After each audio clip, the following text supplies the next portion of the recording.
Welcome, I'm Dr. Melina Roberts, and I want to talk about the connection between low salt intake and insulin resistance, because I find that this is a really interesting connection.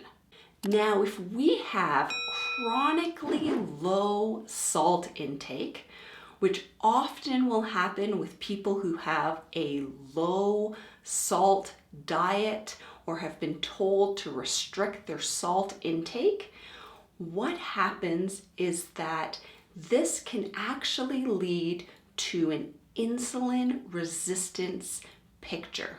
The reason for this is that we actually need insulin. So insulin actually increases when the salt intake is low. The insulin levels increase in order to help the kidneys to actually retain sodium.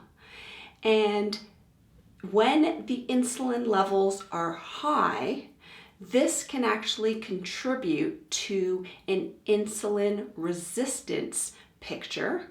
So an insulin resistance picture will mean that we are able to produce enough insulin, but that insulin isn't able to effectively go into those insulin receptors on the cells and allow the glucose to go into the cells and be useful within the cells and make energy. And insulin resistance can lead to pre-diabetic picture or type 2 diabetes.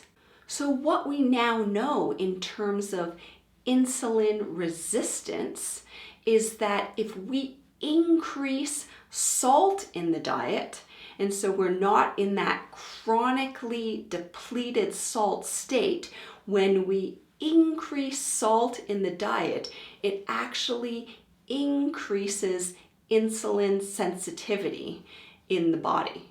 So this is a really interesting connection between salt intake and insulin resistance.